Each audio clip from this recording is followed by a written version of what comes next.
सबसे जो पहला टॉपिक है आपका, इसमें क्या है, रसायन विज्ञान की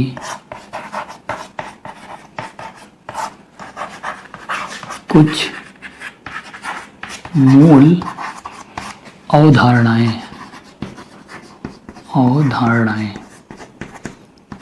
ठीक है, रसायन विज्ञान की कुछ मूल अवधारणाएं। तो देखिए, सबसे पहले हम बात करेंगे रसायन विज्ञान की। ठीक, ये वर्ड कहाँ है? तो सबसे पहली बात है, इसका इंग्लिश मीनिंग क्या होता है? केमिस्ट्री। ठीक है, ये होता है। अब केमिस्ट्री वर्ड जो था, ठीक, हिंदी में कैसे इसको कहा क्या जाता है? केमिस्ट्री। ठीक है, क्या कहा जाता है? जो इसका प्रोनाउंसिएशन है वो अंग्रेज लोग कैसे बोलते हैं? केमिस्ट्री। ठीक है, ये चीज़ें हो जाएंगी। अब देखिए, ये जो केमिस्ट्री वर्ड था, ये इजिप्ट के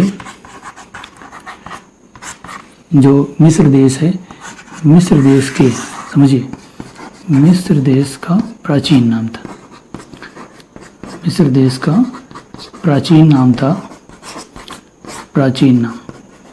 ठीक है, इसका जिसका मतलब क्या था? इसका मतलब था हमारा क्या? काला रंग। क्या नाम था?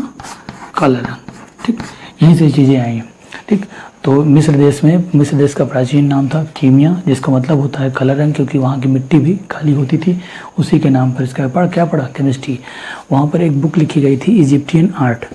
ठीक है, जैसे उसको पहले रसायन कला कहा जाता था, बाद में क्या हुआ, परिवर्तित करके उसका नाम, जब उसके अंदर ये साइंटिफिक वर्ड जुड़ने लगे तो वहाँ पर उसका नाम क्या कहा गया? रसायन विज्ञान। ठीक, ये चीज़ें हो गई। अब समझिए, अब केमिस्ट्री की डेफिनेशन लिख लीजिएगा।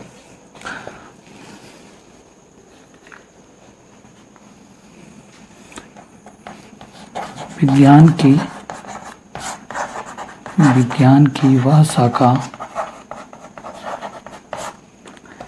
जिसके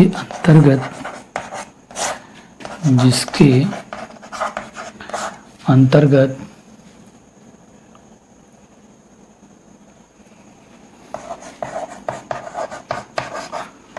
पदार्थों के संगठन, संरचना और उनमें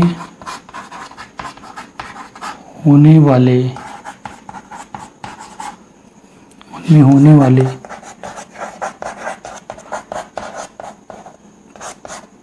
परिवर्तनों का अध्ययन किया जाता है। परिवर्तनों का अध्ययन किया जाता है। विज्ञान की भाषा का क्या कहलाती है?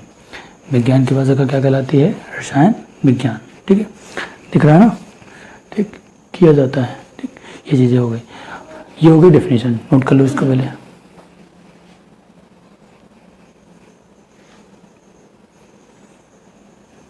अब देखिए,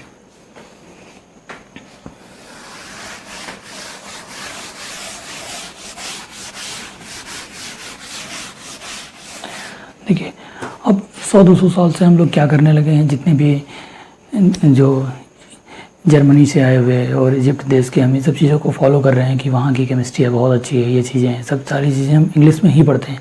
लेकिन हमारे देश में आज से 5000 साल पहले जो भी सिविलाइजेशन थे, जैसे हड़प्पा, मोहनजोदड़ो, ठीक, इन सब सब में हमें बहुत सारे ऐसे साक्ष्य मिले जहाँ से ये देखा गया कि केमिस्ट्री आज से नहीं, बहुत पुराने ज़माने से यूज होती थी। जैसे हमारे यहाँ पहले इनको क्या कहा जाता था? केमिस्ट्री को, रसायन विज्ञान को क्या क्या कहा जाता था? देखिए, प्राचीन काल में इनके नाम क्या थे? प्राचीन काल में देखिए नाम कौन कौन से? एक तो था, पहले रसायन शास्त्र कहा जाता था, ठीक है, रसतंत्र कहा जाता था, ठीक, रस विद्या कहा जाता था, ठीक, रसक्रिया कहा जाता था। ये सब नाम होते थे। ठीक, प्राचीन काल में बहुत सारे वेदों में ये सब चीज़ें, बहुत सारे जितने भी ग्रंथ हैं उसमें ये सब चीज़ें देखने को मिली हैं कि किसी में इस नाम से एक्सप्लेनेशन है उसका, किसी में इस नाम से, किसी इसमें ना इस नाम से, ये सब चीज़ें हैं। ठीक, उसके अंदर में बताई गई हैं। ठीक, अब देखो, आपने प्रीवियस क्लास में क्या चीज़ें पढ़ी हैं? बहुत सारी चीज़ें पढ़ी हैं कि हाँ, कि जैसे हमने देखा था वहाँ पर कि दूध से दही बन रहा है, ठीक है, तो कैसे बन रहा है? तो पहले ये चीज़ें होती थी। और जैसे गन्ने से सिरका वगैरह बन रहा है, ठीक है, और लोहे में जंग लगना, ये सब चीज़ों के बारे में हमने स्टडी की थी, ठीक। अब प्राचीन जैसे हमारे सिलेबस में मेंशन है ना, इंट्रोडक्शन, उसका परिचय और उसका इतिहास क्या है, ठीक है, और उसका स्कोप कहाँ कहाँ पर है, तो उसके स्पेशलाइजेशन ब्रांच जो होंगी, जैसे बायोकेमिस्ट्री के बारे में, हमारे एग्रीकल्चर केमिस्ट्री क्या है, इन सब चीज़ों के बारे में हम वहाँ डिस्कशन करेंगे, ठीक।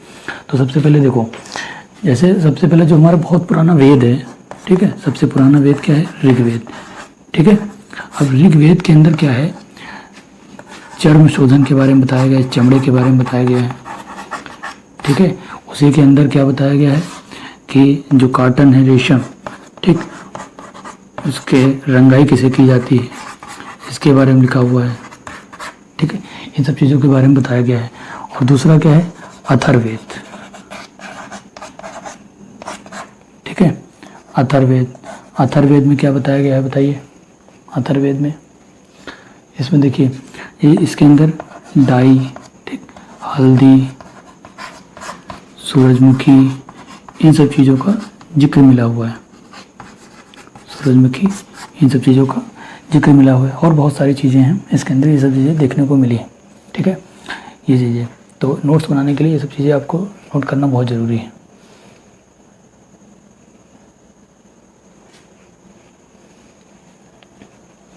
देखिए,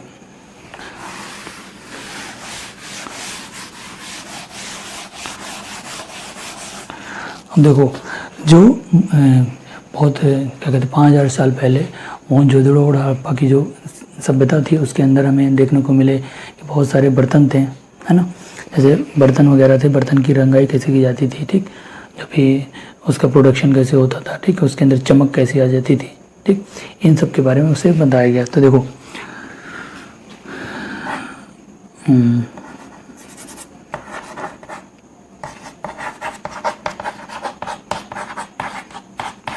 मोहनजोदड़ो और हड़प्पा सभ्यता में, इन दोनों सभ्यताओं में हमको क्या देखने को मिला है कि जो मिट्टी के बर्तन हैं, क्या, मिट्टी के बर्तन,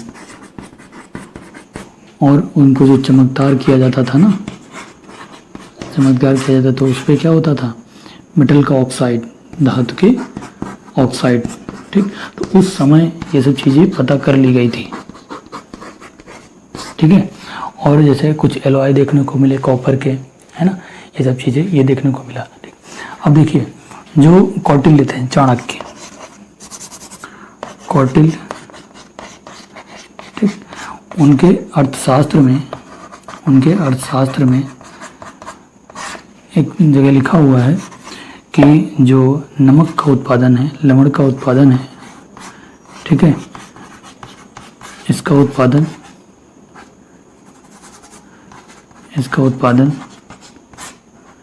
कहाँ, समुद्र द्वारा कैसे हुआ है, ठीक है, इन सब चीज़ों के बारे में वहाँ पर ये सब चीज़ें दी हुई हैं, ठीक है, ये चीज़ें दी हुई हैं, नोट कर लो इनको।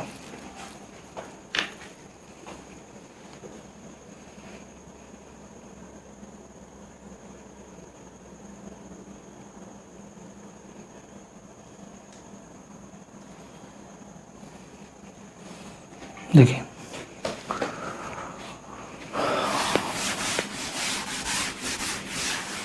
और देखो, चरक संहिता एक था, ये सब पुराने पुराने ग्रंथ हैं, थोड़ा सा आपको इतिहास जानना जरूरी है, ठीक है। चरक संहिता में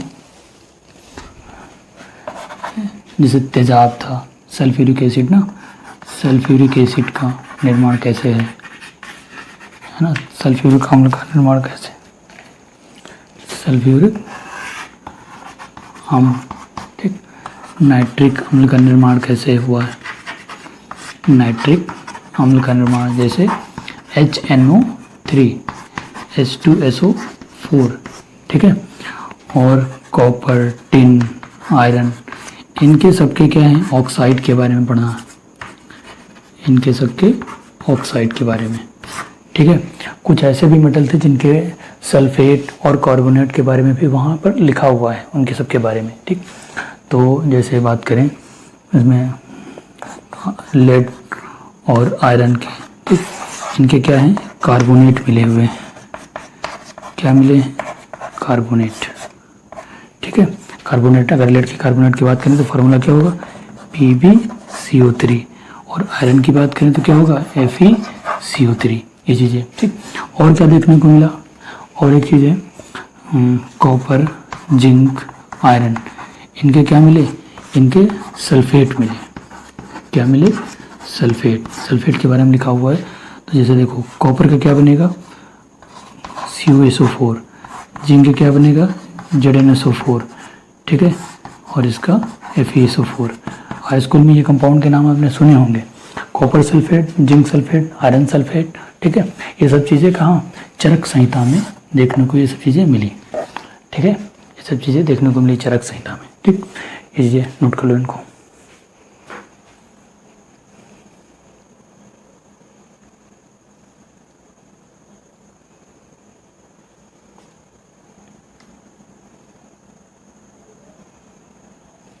ठीक, देखिए और क्या चीज़ें देखने को मिला। देखिए अभी थोड़ा सा ये बोरिंग लग रहा होगा पहले चैप्टर में, लेकिन आपके सिलेबस में ये चीज़ें मेंशन है, ठीक। इन सब चीज़ों को देखिए, अभी ये चीज़ें पढ़ोगे ना तो बहुत सारे करंट अफेयर्स होते हैं जिनमें ये सब चीज़ें पूछी जाती हैं, ठीक है।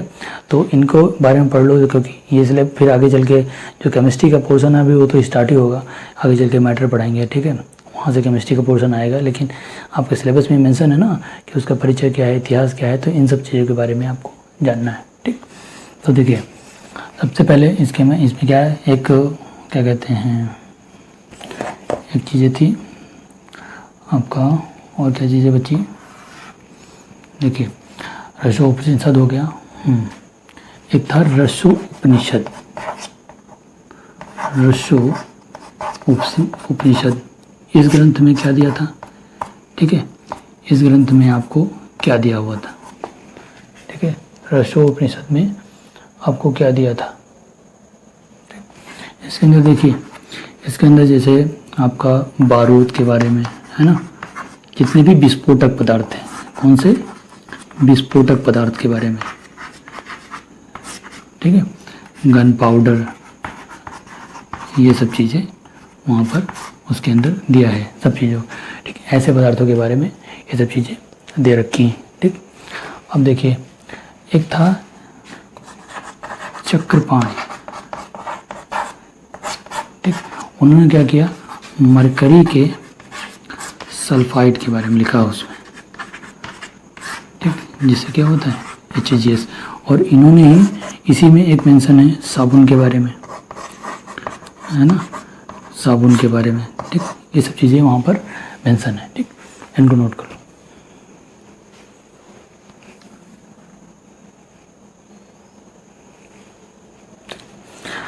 अब देखिए अभी तक तो ये सब चीज़ें थी क्या, इतिहास। अब यहाँ से इम्पोर्टेंट टॉपिक स्टार्ट होता है, ठीक है।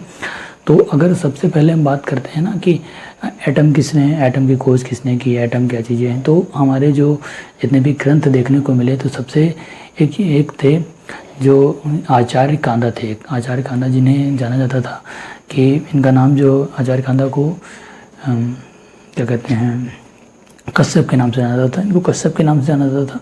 तो इन्होंने क्या किया, इन्होंने उस समय एटॉमिक थ्योरी दी थी, परमाणु सिद्धांत दिया था, ठीक, आज से 26-25 साल से पहले, 2500-2600 साल पहले दिया था। लेकिन जो एटॉमिक थ्योरी अभी डाल्टन जी ने दी, वो कब दी, डाल्टन जी ने दी थी अभी वही 1700-1800 के बीच में दी थी ना। तो हम क्या करते हैं, हम इंडियन कल्चर को भूलते जा रहे हैं कि यहाँ पर कुछ चीज़ें हैं नहीं, ठीक है। लेकिन पहले उस चीज़ को जानो, तब ये चीज़ें इग्नोर करो, ठीक है। ये चीज़ें देखिए, तो नाम उनका लग लीजिएगा, क्या नाम है, देखिए क्या नाम है उनका, आचार्य कांदा, ठीक है, जिन्हें किस नाम से जाना जाता है, कश्यप नाम से, ठीक है। इन्होंने क्या दिया था, परमाणु सिद्धांत दिया था। इन्होंने ही दिया था कि एटम को क्या है, जैसे आपने मूवी देखी होगी, एक मूवी आई थी जल्दी से, उसका क्या नाम था, जीनियस, ठीक है। उसमें ये श्लोक कहता है, वो स्टेज पर जब जाता है ना, तो वहाँ पर ये श्लोक इसके बारे में कहता है, तो ये चीज़ें लिखी होती हैं उसके, परमाणु सिद्धांत, ठीक, ये चीज़ें। अब देखिए कश्यप परमाणु सिद्धांत, और जो डाल्टन साहब थे, इन्होंने क्या किया, इन्होंने वही 1700 से 1700-1800 के बीच में इन्होंने क्या दिया था, इन्होंने तब परमाणु सिद्धांत दिया था। ठीक है, और ये थ्योरी कब आई थी, इन्होंने कश्यप जी ने कहा था, ये लगभग 2600-2500 साल पहले कहा गया था। ठीक है, समझ गए, ये चीज़ें तब बताई गई थी। तो ये सब थोड़ा बहुत इतिहास था, ये सब चीज़ें इतिहास के बारे में था। अब ठीक, तो ये थोड़ा सा याद रखना ताकि थोड़ा सा कॉन्फिडेंस आए अपने अंदर ना, ये चीज़ें कौन कौन सी हैं ना, ये सब चीज़ें देखने को मिल जाए यहाँ पर। देखो अब इसके बाद इसके 2-3 चीज़ें याद रखनी है इसमें। फादर ऑफ केमिस्ट्री कौन है, देखो अगर आपसे कहा जाए रसायन विज्ञान के जनक कौन है, रसायन विज्ञान के जनक, ठीक, कौन है, एंटोनी लेवेशियर।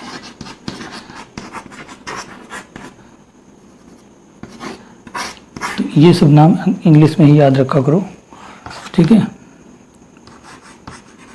क्योंकि अंग्रेज हैं तो अंग्रेज के बारे में ही इंग्लिश में ही नाम इनके याद रखो।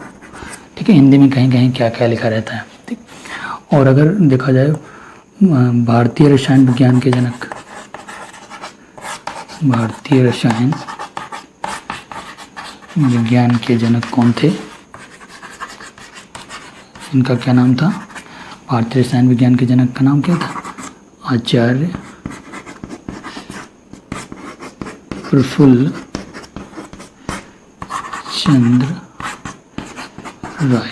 ठीक है, आचार्य प्रफुल्ल चंद्र राय, ठीक, ये थे। अब इसके बाद देखिए, अब यहाँ से फिर केमिस्ट्री स्टार्ट करेंगे कि हाँ इसके नीचे क्या क्या चीज़ें होंगी। ठीक, तो सबसे पहले इसमें देखिए, इसमें ये चीज़ें देखेंगे कि कौन कौन सी ब्रांच हैं, ठीक, इनको कौन कौन कैसे कैसे कैटेगराइज किया गया। देखिए अभी आपने हाई स्कूल तक क्या पढ़ा है, हाई स्कूल तक ये देखा कि उसके अंदर फिजिक्स केमिस्ट्री बायोलॉजी ये सब चीज़ें एक में ही थी। ठीक, अब क्या गया, उसको एलेबरेट किया गया है, उसको और ज़्यादा बढ़ाया गया है, ठीक, एक्सपेंड किया गया है। तो उसके अंदर क्या है, वहाँ पर आपको फिजिक्स केमिस्ट्री मैथ और बायोलॉजी वगैरह ये सब अलग अलग देखने को मिलेगी। ठीक है, तो उसमें कौन कौन सी ब्रांच हैं, ठीक है, उसको ब्रांच कैसे डिवाइड किया गया है, ठीक है, और उसको उसके बाद क्या कहते हैं, कौन कौन सी स्पेशलाइज्ड ब्रांच में डिवाइड किया गया है, कौन सी मुख्य बनाया गया कि हाँ इस विषय में एक अलग सब्जेक्ट बनना चाहिए, इसको इस तरह स्टडी करनी चाहिए तो अच्छी स्टडी होगी। ठीक, तो इसके अंदर देख लो कौन कौन से हैं। देखो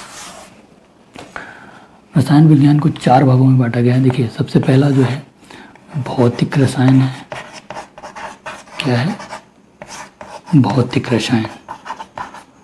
ठीक, दूसरा क्या है, अकार्बनिक रसायन, दूसरा क्या है, अकार्बनिक रसायन। तीसरा क्या है, कार्बनिक रसायन। तीसरा क्या है, कार्बनिक रसायन। और जो चौथा है प्रैक्टिकली वाला है ना, विश्लेषणात्मक रसायन। ठीक है, इसके अंदर हम स्टडी करते हैं मात्रात्मक और गुणात्मक। ठीक है, इसके अंदर जितने भी प्रैक्टिकल के पोर्शन होते हैं वो सब चीज़ें होती हैं। देखिए अब भौतिक रसायन में क्या होता है, भौतिक रसायन में, ठीक, भौतिक रसायन में हम क्या पढ़ते हैं, नियम और जो भी सिद्धांत इनके बारे में पढ़ाया जाता है। इनको अप्लाई कहाँ करते हैं, इनऑर्गेनिक में करते हैं। ठीक, इनऑर्गेनिक और ऑर्गेनिक में। अब देखिए इनऑर्गेनिक के अंदर जितने भी मेटल्स थे, जितने भी तत्व हैं, सबके बारे में पढ़ा जाता है। सिर्फ कार्बन के यौगिक के बारे में छोड़कर बाकी सबके बारे में पढ़ा जाता है। यहाँ तक कि कार्बन के एलिमेंट तत्व की जो प्रॉपर्टीज़ हैं, उसके गुण हैं, उनको यहीं पढ़ा जाता है। ठीक है, तो इसके अंदर क्या पढ़ा जाएगा, भौतिक में क्या देखेंगे, इसके अंदर नियम और सिद्धांत देखेंगे कि कैसे कैसे करना है। ठीक, अब जैसे कोई भी काम होता है, मान लीजिए हम रासायनिक बलगतिकी भी इंटर में पढ़ेंगे चल के, ठीक, तो उसको कैसे अप्लाई करना है वो कहाँ पढ़नी है, यहाँ पर। ठीक, अप्लाई किस में करेंगे, इन दोनों में करेंगे। ठीक, तो इसके अंदर क्या पढ़ना है, अकार्बनिक, इनको इनऑर्गेनिक केमिस्ट्री कहते हैं, इनऑर्गेनिक केमिस्ट्री।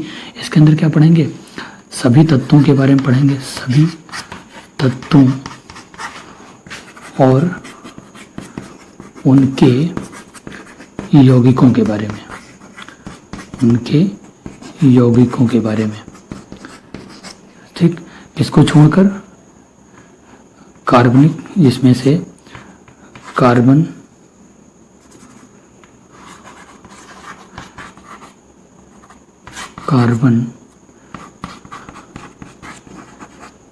यौगिक के तत्वों को छोड़कर, ठीक, इनको छोड़कर बाकी सभी तत्वों की स्टडी करेंगे, ठीक। तो इनको कहाँ स्टडी करेंगे, इनको यहाँ देखेंगे, ठीक। इनको नहीं स्टडी किया जाएगा बाकी कार्बनिक रसायन में, इसके अंदर प्रैक्टिकल नॉलेज। तो ये 4 ब्रांच मुख्यतः बांटी गई थी, नोट करो इनको, ठीक। तो ये 4 ब्रांचें क्या होंगी, 4 ब्रांचें अलग अलग डिवाइड की गई, ठीक। अब क्या हुआ, जैसे मान लीजिए हमको किसी बारे में बायोलॉजी और केमिस्ट्री का एक बढ़िया अच्छा डिस्कशन करना है, किसी भी जीवित प्राणी के बारे में अध्ययन करना है, ठीक है, उसकी क्रियाकलाप के बारे में अध्ययन करना है, ठीक। तो हमने क्या किया, एक अलग ब्रांच बना दी जिसको स्पेशलाइज्ड ब्रांच कहा गया, जिसे बायोकेमिस्ट्री नाम दिया गया है, ठीक है, जैव रसायन, ठीक। तो इस तरह कौन कौन सी हैं स्पेशलाइज्ड ब्रांच, तो हम 8-10 लिख देंगे, ठीक। उसके बारे में आपको ये नाम सुने रहना है कि किसके अंदर क्या क्या चीज़ें होती हैं, ठीक है। तो देखिए स्पेशलाइज्ड ब्रांच कौन है,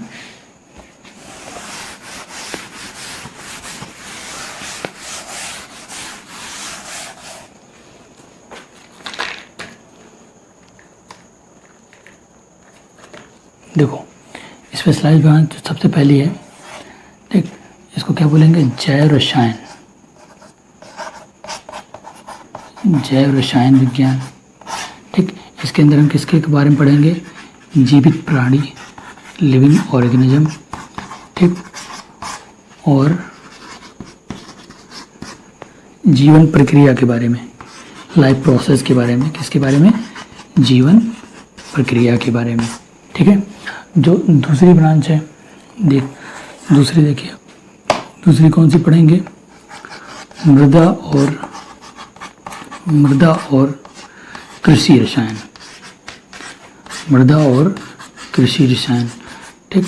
इसके अंदर क्या करेंगे, देखिए कौन कौन सी स्टडी करेंगे, जैसे कीटनाशक खेतों में डाला जाता है ना, तो कीटनाशक के बारे में, कीटनाशक, ठीक है, और जैसे खरपतवारनाशी, जिसे शाकनाशक कहते हैं ना, खरपतवारनाशी जिसे शाकनाशक कहते हैं, ठीक है, उर्वरक, फर्टिलाइजर के बारे में,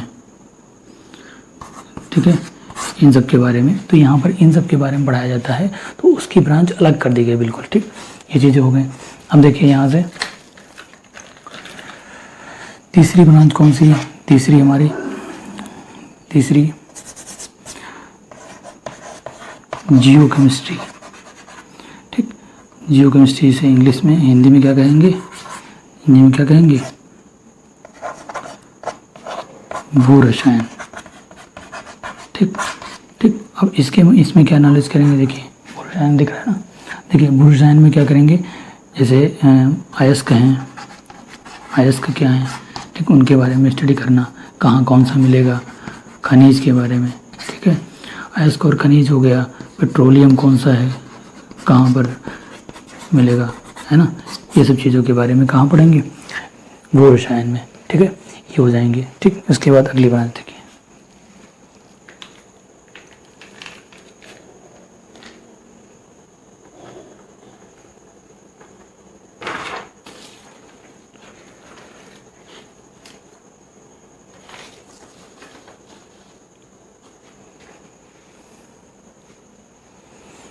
हो गया, देखो अब तीसरी जो है,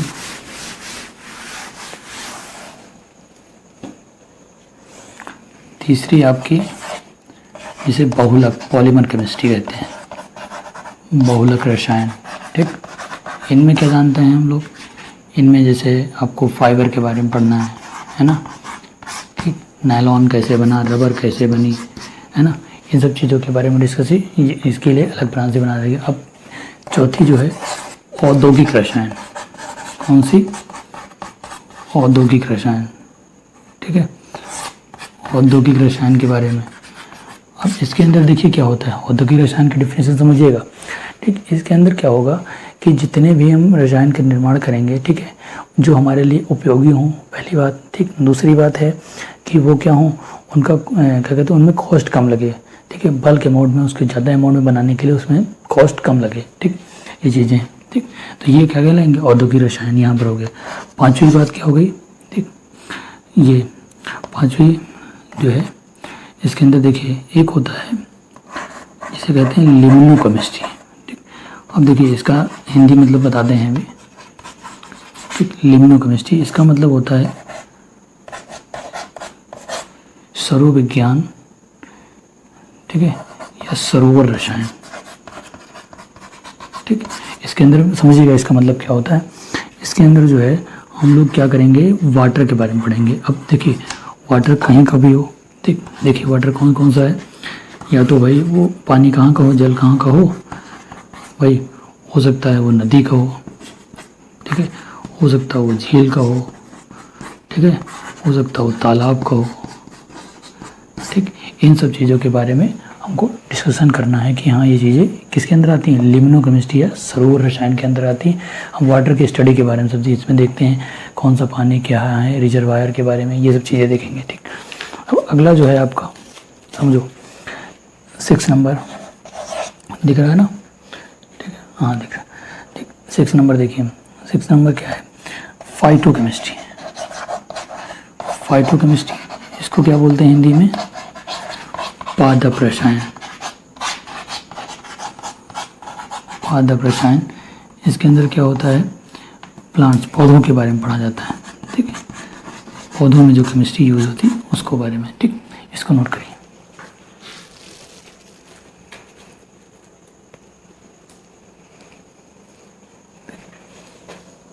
ये हो गया 6 नंबर। 7 देखो,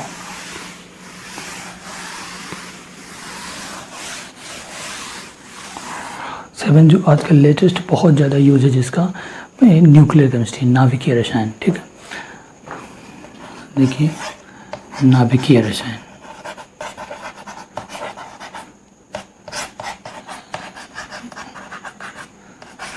नाभिकीय रसायन के अंदर क्या किया जा रहा है, बहुत सारे ऐसे आइसोटोप बनाए जा रहे हैं, ठीक है, जिनका क्या है बल्क अमाउंट में यूज़ हो रहा है, ठीक है, न्यूक्लियर रिएक्टर वगैरह बनाने के लिए, ठीक। बहुत सारे परमाणु जितने भी हथियार होते हैं उनको बनाने के लिए न्यूक्लियर केमिस्ट्री स्टडी की जा रही है, ठीक है।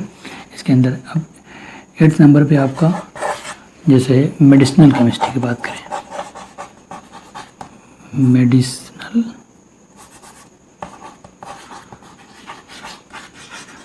मेडिसिनल केमिस्ट्री, इसको हिंदी में क्या कहते हैं, इसको क्या कहेंगे, औषधि विज्ञान, औषधि विज्ञान, ठीक है। अब इसके अंदर देखिए क्या होता है, मेडिसिनल विज्ञान, चिकित्सा विज्ञान और औषध विज्ञान। इसके अंदर क्या होगा, इसके अंदर हम चीज़ें देखेंगे कि जैसे मान लो ऐसी चीज़ें जिनसे हमारे शरीर की रक्षा हो, ठीक है, उनको हम क्या करें, हम बीमारियों से दूर रहें, इन सब चीज़ों के जिसने प्रोडक्ट बनाए जाते हैं इसके अंदर उत्पाद। देखिए जैसे कुछ दवाएं हैं कैंसर के बारे में, जैसे कैंसर है, ठीक, तो कैंसर की एक दवा है, इसका क्या नाम है, सिसप्लेटिन। क्या नाम है, सिसप्लेटिन, ठीक है। क्या होती है, PTNS3 का होल ट्वाइस Cl2, ठीक, ये इसका फार्मूला है, ठीक है। दूसरी एक दवा है एड्स की,